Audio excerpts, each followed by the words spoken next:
Okay, good morning. It's good to be back. Did miss learning with you. We today are going to learn a piece of Moreh Nevuchim, which is... I've left my... Never mind. Laser Brilla. Alles good. A piece of Moreh Nevuchim in which he sets out... Let's remind ourselves what we're talking about. The Yesod HaRavi is Kadmuso Yizbarach. And with the piece that he added later in life in Pirush HaMishnayos, as we saw, he transposes it or maybe slightly shifts the emphasis of this Ikar, which he is going to say is second only to Achduso Yizbarach, so it's really important. Mm-hmm. And it manifests, he shifts the emphasis, and this is what we're going to be speaking about, creation ex nihilo. Bria yesh me'ayin. Now this is a fascinating topic. You know, I don't want to sidetrack before we start, but I'm just going to share something very, very, very briefly. Lahavdil Elef Havdalas, I'm going to reference two things which are very, very different. One is a book, and I should start properly, with the Vilna Gaon. The Vilna Gaon discusses Yesh Me'ayin, but he has a different take on what does ayin mean. And there's a salutary lesson here. Always define your terms. Always define your terms. When you say a word, what do you mean by that word? When you say the word nothing, what does nothing mean? Is nothing relative? Is it non-contingent existence? Does ayin mean ha'efes ha'muchlat? Nothing, nada, no, nothing in an absolute sense? Or is possibly ayin meaning nothing relative to something else, which is a yesh? Question. And you should know the Vilna Gaon, I'm not going to go into it, certainly not today. I don't know if I'm going to go into it at all. So this will be a teaser. The Vilna Gaon, in his deeper writings, very clearly says that yesh me'ayin does not mean, when we use that term, does not mean ayin hamuchlat. It means... Because there's Hashem. Well, it has to be relative to stop. Hashem. So it can't be absolute. Okay, fair point, although he doesn't make that point. But he does say that it is relevant, but... Yeah, okay. Why does he say that? Well, okay, maybe I shouldn't... No, I hear your point. Maybe I shouldn't even have mentioned it. And Lahavdil a zillion Havdalos, there's a book by Lawrence Krauss called... It's gone out my head now. It serves me right. I've actually forgotten the name of his book. I've got it. I've read it. Well, he is a scientist / philosopher, and I think it's called Something Out of Nothing. Maybe I'm wrong. It's literally gone out of my head. You can look him up, Lawrence Krauss, Krauss. Very interesting. And there he plays with the idea of what nothing is. He is an evolutionist, an atheist. And so to Lahavdil Elef Havdalos, two different ways of Lahavdil a million Havdalos, but two different ways of... I really just wanted to say this because we use words and we use terms, and we always need to absolutely define our terms. What is your predicate? What is your starting point? What do you mean when you say something? When you say that word, what does it mean? And in Kabbalah, just to mention something to you, by the way, ayin is keser. It's also the letters of Ani, which is another story, but I think it's the Tanya. And others talk about, well, actually, in absolute terms, it's ayin mi yesh. HaKadosh Baruch Hu is the yesh. It's not yesh mi ayin, it's ayin mi yesh. V'hachochma me ayin timotze. Chochma is the sphera just below Keser, so Chochma comes me ayin, right? So it's a sphera, it's Keser, which is Ritzono Yizbarach, which is the first thing we can meaningfully say, Atzilus, etc. But that was, just an hakdama. Sorry? What does it go and say? So he says that yesh me'ayin does not mean ayin hamuchlat, it means relative to and that becomes Really, really interesting, and maybe a story for another time. But, of course, he believes that Hashem created the world and created it out of nothing. That's not the question. But the question is, what do we mean when we talk about Yesh Mi'ayin? And that, okay. Now, let me sketch out what we're about to do today. The Rambam in this parak will sketch out 3 primary approaches to creation. He will first sketch out, I suppose, as is appropriate, the one which is relevant for us, which is Das Teiraseinu HaKadosha. What do we mean? What is our view? What is the Torah view on creation? He then will mention Plato's approach to creation, the Platonic. Okay, that's another whole talk to what. There are those that wish to claim the Rambam as being some sort of Neoplatonist, and I'm not going to get into all of that. You can look in your academia and do your Bittul Torah then. I mean, we have to talk myself out, so this similar accusation, maybe. So you need to know what that means. So that he quotes Plato, and we'll talk about that, and finally Aristotle, and he will reject that as well. You should just be aware there is a lot of discussion in academic circles as to exactly what the Rambam held, but we're going to stick to for want of a better term, we're just going to stick to reading and understanding the Rambam within its context. And there are numerous references, because this is Chelik Beis Perek Yud Gimel, and it goes on for at least 16 or 17 more chapters after that, still on this topic. And then there's other bits as well, and then when he talks about time, so it's about putting it all together. Don't worry, we're not going to learn all of it, but this is the Hauptquelle, right? So let's go through this. You ready? Let's go. And I've missed bits out, and this is only with one translation. The Catholic one is a little bit different, whatever. Fine, let's go. Deos ha'anoshim bekadmus ha'olam oichidushay l'chol mi sheyamin sheyesh sham Eloya nimtza. Very interesting introduction. He says there are 3 primary approaches in the view of what people say about the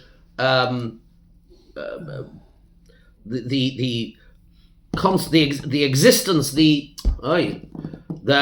a priori of existence of the world, or its generation, its being brought into existence, and these 3, and this is really interesting. These 3 are only for those that are not atheists. These are l'chol mishayamin sheyesh sham Eloya nimtza.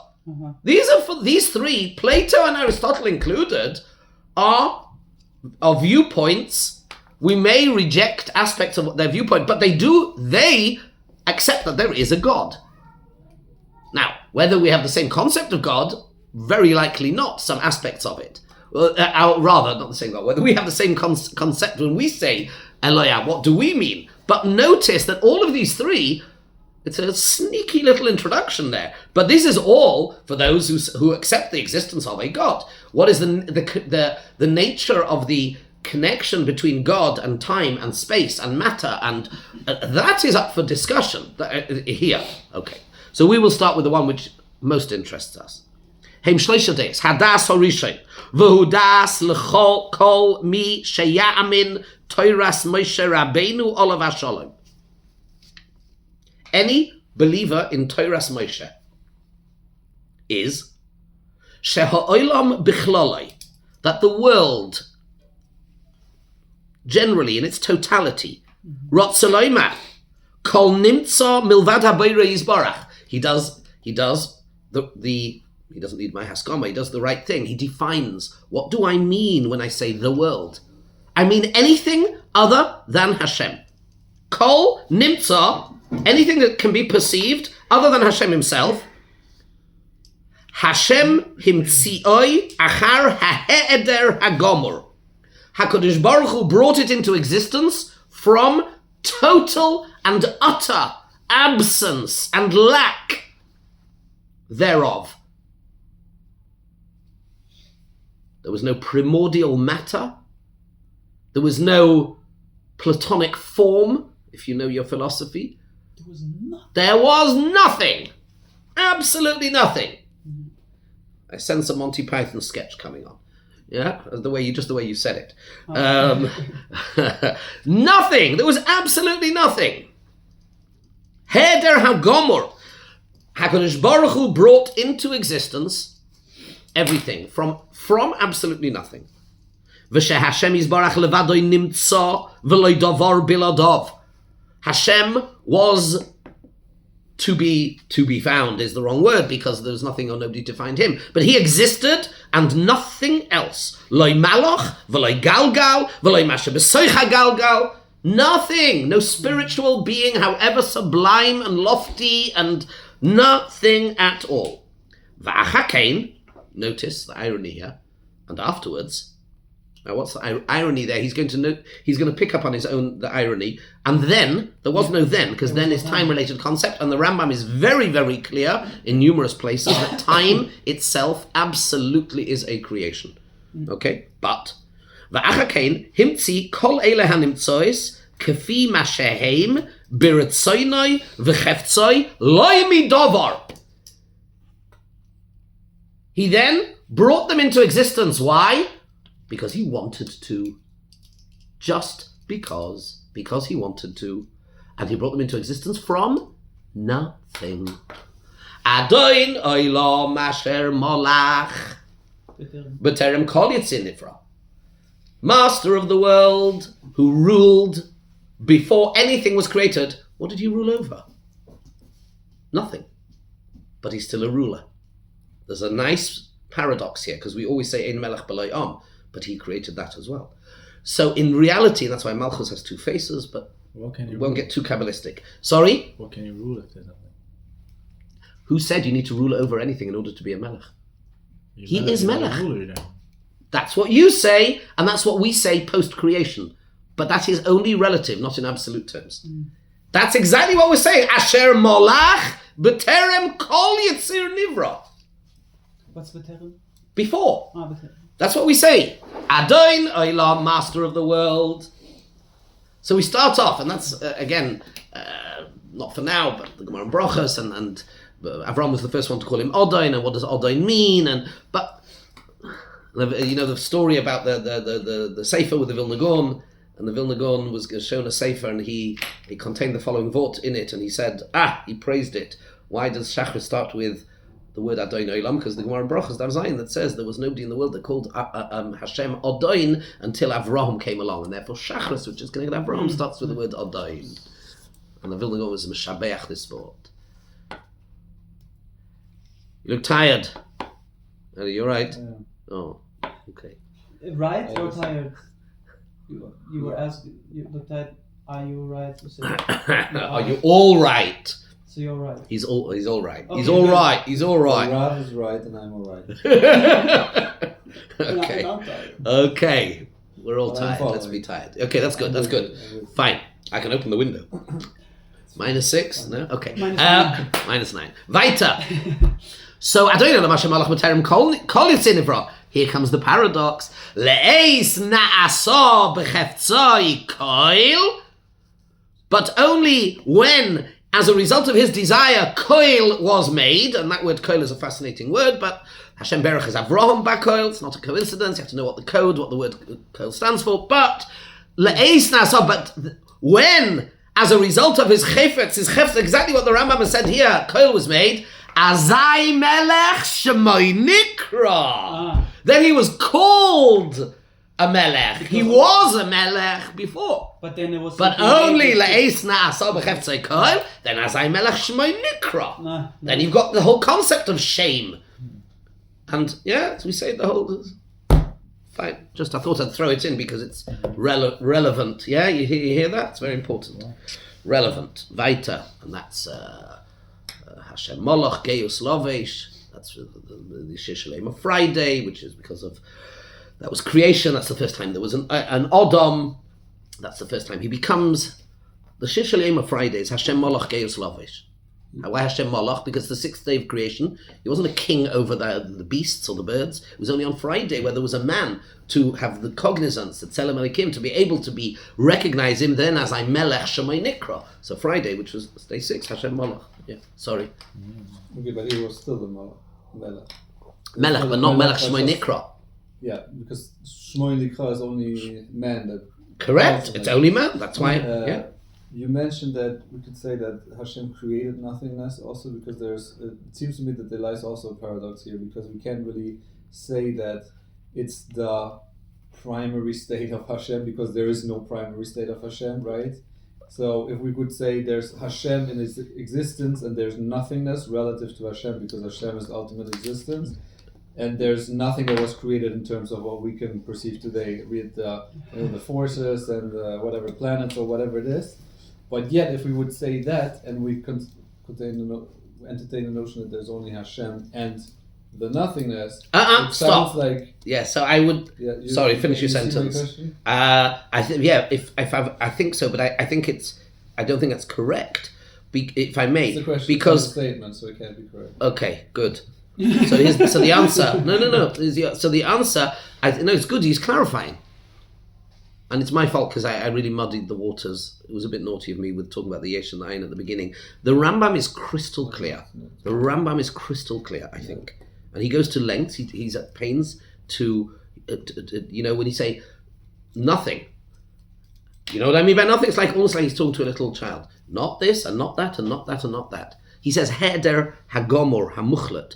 Nothing. Nothing is not a thing. It is nothing. It is not. Yeah, we can't understand because we don't. There was nothing other than Hashem. Head, not a malach, not a galgal, not nothing. There was only, and you really It's want. just interesting because we're introducing time into the notion of Hashem without making Hashem being dependent on time, obviously. Where are we introducing? Where are we introducing time? Because there's a time where Hashem was. No, it wasn't a time. It wasn't a time. The problem is in our conceptual framework. That's what I was trying to point out before. The irony, and the Rambam himself, if I'm not mistaken, is going to say it soon. He's going to point out. He says Va'achakain because we have no other way. It wasn't Achakain. It wasn't actually Achakain. That there was a time where there was no time, and then there was a time where time began. Yes. Yeah, Yes. but- We are stuck. We have to admit and be a bit humble and say We're limited. we are incapable. Doesn't matter how brilliant you are. We are incapable of conceiving at any level of a structure which does not doesn't include time. And by the way, in a way, modern cosmology has made our life a little bit easier in that sense, because we know that today it's not space and time are not two separate things. There's this what's called the fabric of space-time, and they are connected to each other. And that is now really, really, really good, because in the same way that we have no problem saying that he created, for some reason, that he created space, the Rambam is going to make a point a little bit later. I hadn't intended getting into this, but okay. Reb Sadigon talks about this as well. To what extent is time a function of space? In the sense that, it's a bit esoteric, in the sense that they talk a lot about movement, tenuah. That for tenuah, for movement, it presupposes the concept of time. And therefore, if there is no space, there can be no movement, and thus there is no time. Right? Yeah. And we know time is not a constant, it depends on gravity and matter. That we know. Time itself, any basic knowledge of cosmology. So They get really connected. They get really more. time itself changes depending on the gravitational pull, which itself depends on the amount of matter in the universe. Time is moving, it's changing constantly, infinitesimally small. But we know that Einstein's twins paradox, blah, blah, blah. I was going to say something else as well. Zeno's paradox. It's also relevant here, if you know Zeno's paradox. Okay, you can look it up later. Zeno's paradox with the snail. But it's the same concept. The time and space are a function of each other, and as the Rambam calls it, tenuah, and it's incredible to see, utterly in line with modern cosmology. Not that not that we need it, but to come back to, and I'm glad you raised the question now because maybe I wasn't clear enough, and that is. There was a time, and I use that word because we have no other way of referring to it, when there was no time, and there was only Borei Olam, and should I be cheeky? It still exists. That mode, that dimension of reality is called Yichud Hashem, where he is Ein Oid. Mm-hmm. It still exists, and it runs in parallel with our existence, even though they utterly contradict each other. Okay. That's immanence and transcendence. We're back to the... Are you with me? Yeah. It's real. This is the... it is apropos. You either get it or don't. I mean, we can't get it. This is Yediyah and Bechira. Can get the... It's all the same. We can't pretend to, but we can at least... We should know... This is the Das Tvunos. This is Hanagas HaMishpat, Hanagas HaYichud. They're both true, but they both can't be true, but they are. General relativity and quantum. They can't both be, but they are. Immanence and transcendence. Bechira and Yediyah. It's all the same. It's all the same concept. Yichud Hashem. Ein Oid. And yet, we appear to have some sort of existence. Paradox indeed. Okay, let's go weiter. I hadn't intended going into all of that, but just came out. I hope it's okay. But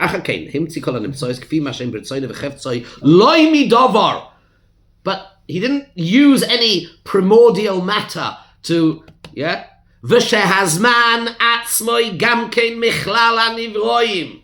Modern cosmology. Time itself is included in the creations. Ki hazman nimshach acharat tnuah. Because time has meaning within the framework of movement.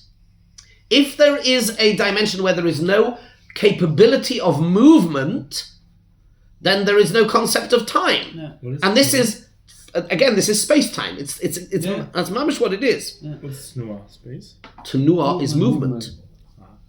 V'hatenuah mikre b'misnoyea. Movement occurs in that which is moved. V'hamisnoyea hahu ba'atzmai, and that which is moved itself.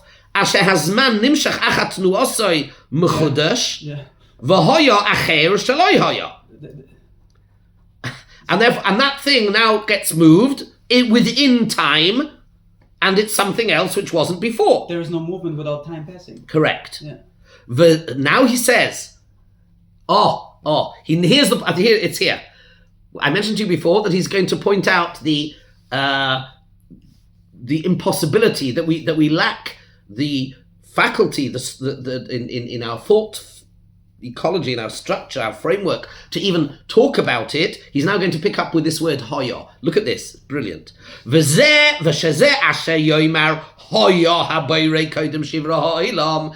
which we say, we use the words, that which was, that Hashem was before he created the world. I use the word hoya. That it was the Rabbeinu Shalom hoya. He was before he created the world. But that word was, the word hoya itself is a time-based construct and a word. So he is clearly pointing out here the philological, or whatever the right word is, which is actually, that's what it is, to find the right word. Because we don't have the impossibility to find the better word than haya, although we should, but we can't. We can't, it's impossible. Milas hoya alzman. The word hoya demonstrates, points to time. V'chein kol ma sheyala b'seichel mehemshech, anything that you could possibly think of the interface. I'm going to translate this word as the interface. The process whereby we move from hemshech mitziusoi koidem brias ha'olam, hemshech ein tachlis loi. We cannot conceive of, in modern cosmology, it would be called the singularity. That's what they call it. Read Steve Weinberg's The First 3 Minutes. It's a great book. And there's others. But we cannot, we lack the framework, the words, the ability. Avi, you with us? We can't think about before there was time. In fact, by the way, let me just remind you, I think I've told you before, but or maybe I haven't, I think I have. Bereshis bara Elokim, the Vilna Gaon explains it to mean? I think I've told you. So I'll say it again because it's worthwhile knowing this idea from the Vilna Gaon. It's a very important idea. In Baruch Sha'omar, we say Baruch Oiseh Bereshis. Asks the Vilna Gaon, what do you mean Baruch Oiseh Bereshis? Surely he made Ma'aseh Bereshis. He didn't make Bereshis. Says the Gaon, yes he did. Bereshis bara Elikim, I'll keep it very simple. And the Gaon explains means Hashem created time. Bereshis is time. Hashem created time. That's how the Vilna Gaon basically understands it. It's more complicated than that, but in Aderes Eliyahu, that's what he says. So, which by the way, I can't really hold myself back. Did I not tell you my thought about HaChodesh Hazeh Lachem? No? Oh, so I'm sorry. I'm going to digress because I'll get my Torah out of my boich. I haven't seen this anywhere, but I think it's Emes. I hope it's Emes. First Rashi al Torah. Bereshis bara Elikim, Omer Rabbi Yitzchak, Loi ha yatzarech lahaschel es HaTorah ela me'achodesh hazeh lachem, shehi mitzvah rishonah shenitztavu ba Yisrael, blah, blah, blah. The Torah really should have started with HaChodesh hazeh lachem because it's the first mitzvah. The point of Torah is instruction, how to live, and this is the first mitzvah we got. So, Rashi says, so why do we stop from Bereshis? And Rashi gives an answer. Fine. I want to point out the following. If we take this Vilna Gaon, then we have revealed something very deep here.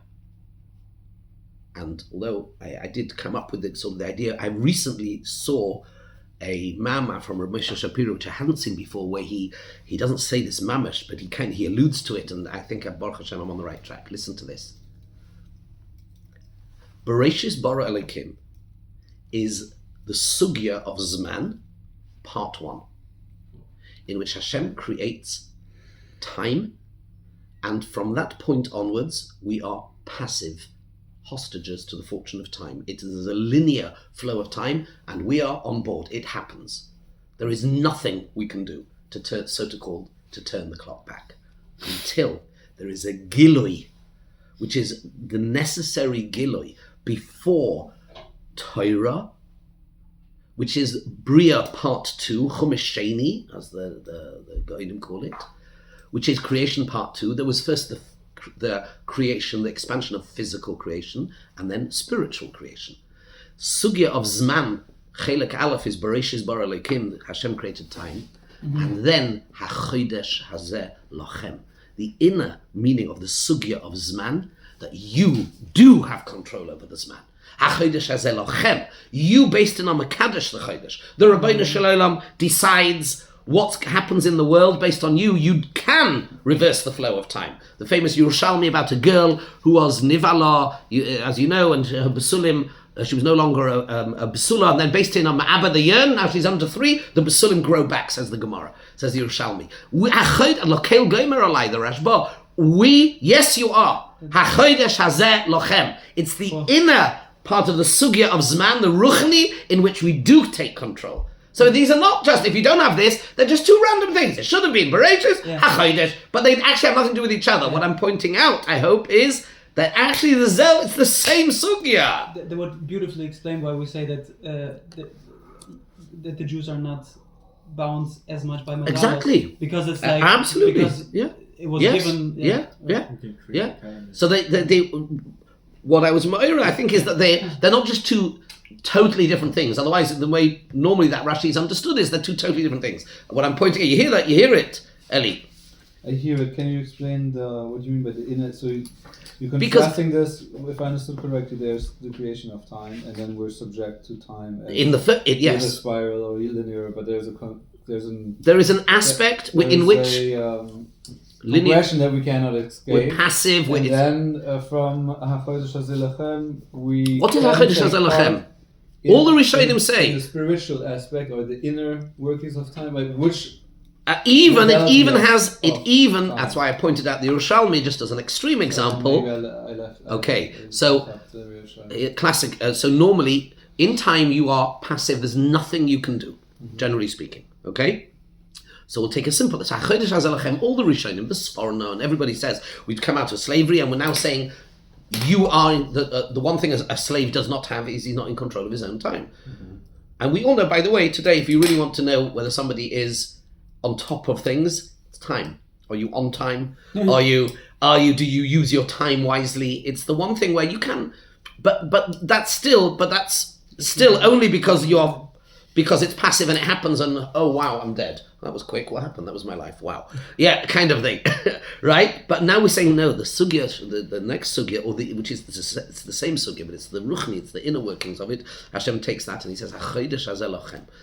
Lochem, you are mekadosh the chodesh. That means you decide. You decide what happens. Within the flow of time, you do have some control. So, for example, the Gemara says, what would be if Hashem is sitting and he judges the world, and on Rosh Hashanah, and then the Beis Din Eidim come right at the end of the day. Hashem's already judged the world, or he's about to. It depends how you learn the Gemara. And then they Beis Din say, "Sorry, it's not Rosh Hashanah. Tomorrow's Rosh Hashanah." Hashem gets up from his kiss. No, we decide. We decide. Hachodesh hazeh lochem. Lochem, even if it's betos, it's very clear. Hashem. So Hashem, who uses time to run the world, chose to make that flow subservient to us. That's a very simple example. I gave an extreme example. The Yerushalmi says, because the Gemara says that a girl under the age of 3, besuleha choizrim.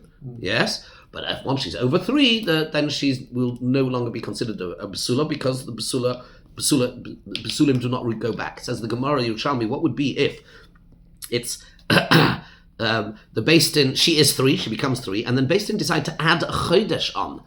The ma'aber the shana. Says the Yerushalmi, besuleha choizres.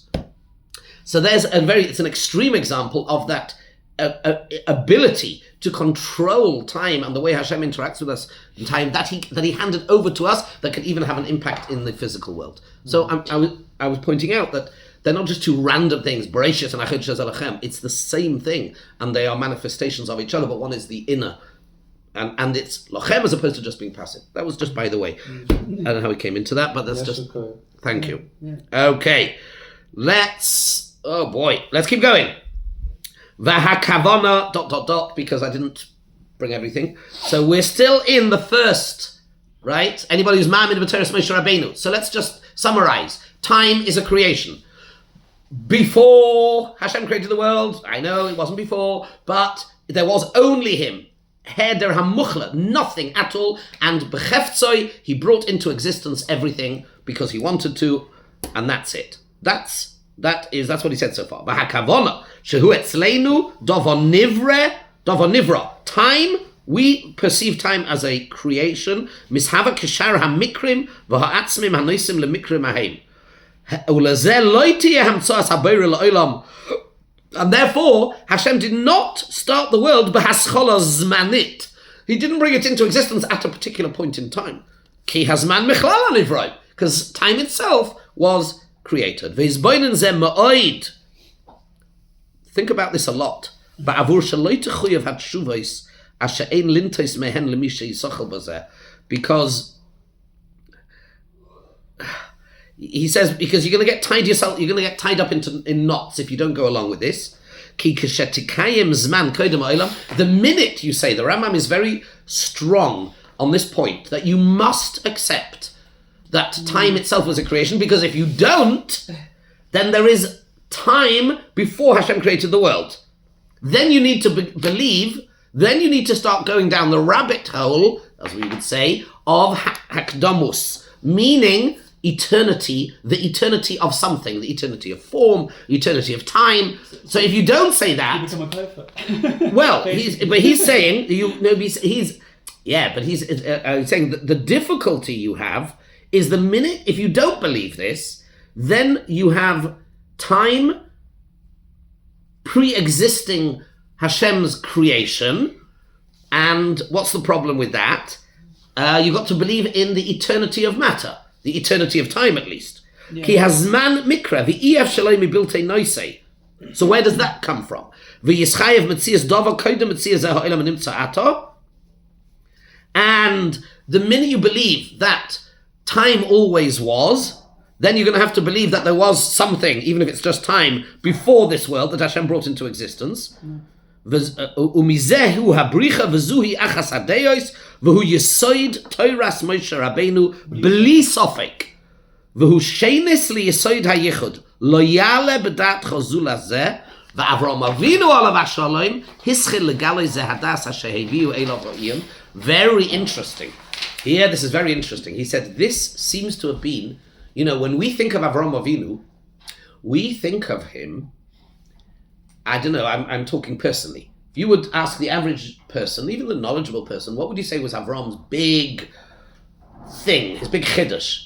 Monotheism, everybody would say. Everybody else believed in a pantheon of gods, multiple deities. And Avram Avinu came along and he said, no, there's only one. The Rambam here is stressing another aspect. He is saying Avram Avinu was megale this idea that Hashem brought everything into existence. Not only was he saying that it's only one, and it could be they're connected, they are connected, but that Hashem brought into existence ex nihilo. And Hashem, he was hischel legalos, and where did he get this from? Asher hevioi elov ha'iyun. Avram used his brain to arrive at that conclusion. Avram used his brain to arrive at the conclusion that not only that, and if you go back to the Rambam, the Lashon of the Rambam at the beginning of Hilchos Avodah Zarah, which is where he talks about it, where he says, how is it possible for the world to turn around if there isn't somebody turning it round? Right? There must be forgive me, a sort of an Aristotelian prime cause. There has to be a Hashem. But what the Rambam is telling us here now is an aspect which perhaps is not often appreciated, which is that Avram was actually also saying that Hashem created everything ex nihilo, including time itself. Including time. B'shem El Olam. He called B'shem Hashem Keil Olam. That's Keil Olam. He says that's what it means. And that is what Avram brought about. It's Emunas Torahs Moshe. He alludes. Now, notice, he doesn't really, if I may say, in this here anyway, he doesn't seem to prove it. The only time where he tries to get a little bit involved philosophically is when he talks about the time aspect of it. And they are connected, but creation ex nihilo is Kabbalah, what do they say? Mishama min b'Torahs Moshe Rabbeinu. V'zuhi achas hadet yisoid Torahs Moshe. Lo yale b'dat chazul hazeh.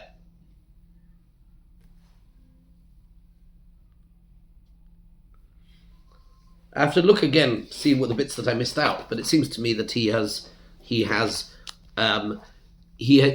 encouraging us to view it primarily in terms of this is the emunah and the yesod of Torahs Moshe Rabbeinu, more than a philosophical endeavor. That's what it seems to be. Yes, he does talk about it, in time you'll get yourself caught up in knots, and if you say that time is not a creation, then you've got real problems. But he doesn't prove that time isn't a creation as such. At least what we've got here. Yeah. Okay? Let's get started on the second one, just very quickly. So that's what we believe. Hadas Hasheni, Hudas Kol Mi Sheshomanu Inyonoi V'Ra'inu Dvarov Min HaPhilosofim. This is Plato.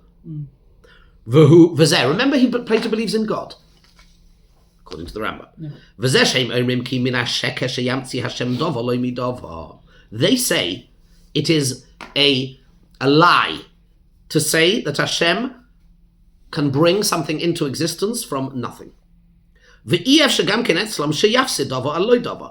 is impossible. Now, you have to understand, and I am no great philosopher, but Plato, I don't know how much you know about him, but Talmud of Socrates, very much, you have the Platonic idea of forms, different types of forms. And he talks about how there are he uses the word forms, but he's thinking about ideal concepts. So in his famous analogy in the Republic about the being in the people with the fire and the shadows against the back of the cave, it's not about reality. It's less about reality than a form, than an ideal, a concept.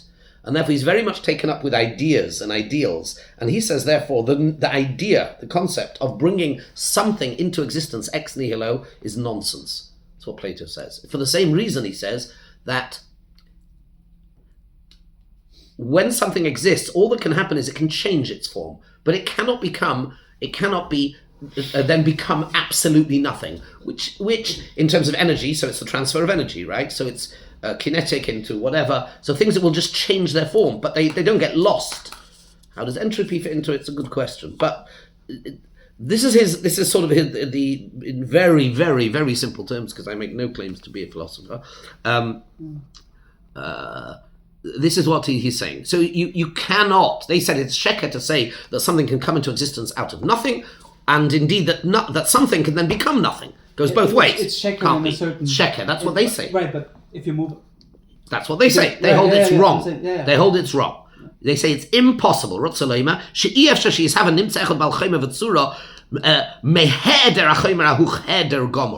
only thing that can happen is the changing of a form. I use that word because this is what the word that he uses the whole time. Ideal forms and finite forms and temporal forms and this form and that form. I'm not a Baki in it, but I know that's what in Timaeus and in the other works, so this is what he talks about a lot. Okay, this is the point they say. Now, the next bit is very confusing. And it took me a while because it's really confusing, and I don't understand the way. That's why I looked in the Kafich one. I'd like to actually look in another edition of the Ramon Nevuchim as well. But he's now talking about Hashem. So Plato says about Hashem that he says it's not a lack of Hashem's perfection if he can't create a square circle, because there are things that are just impossible, and Hashem cannot do the impossible. Okay, and there cannot be. Hashem is the cause in Plato's world. Hashem is the cause of everything, but he can't do the impossible. But he can't do the impossible. A square is a square and not a circle. And they give a number, and he gives a couple of examples. V'hamuvan midivrayim. If Hashem is subject to the laws of he's not. Whether he's subject or he created them is kind of, subject. Because yes. If you say possible, if you say can't do the impossible, then he must be subject to some rules. There is teva, which seems to have its own rules and imperative for existence, and Hashem is limited by them. But it's not. They say it, of course, but it's not a limitation because it's. And by the way, the Rishonim do speak about some of these things. I mean, we need to ask a question: can Hashem square a circle? Can Hashem square a circle? Yes. Don't answer. No, it sounds almost like a Platonian symptom, so to say. Right. Sort of. Retracted within the laws of the system. Sort of, and then you can get you're getting. But it Yeah, sounds, and Neoplatonic. I would say it even stronger. I would say even that it sounds like it's taking Teva to the highest level and then like saying, okay, and everything has to play in that field. Well, with the greatest respect to all of you, we haven't. I've just given you a quick two-liner. We need to really go through it. And again, like I say, I'm certainly not an expert. These lines are triggering us. Yeah, sorry. So you know what? We'll do this tomorrow. Sorry. We'll do this tomorrow.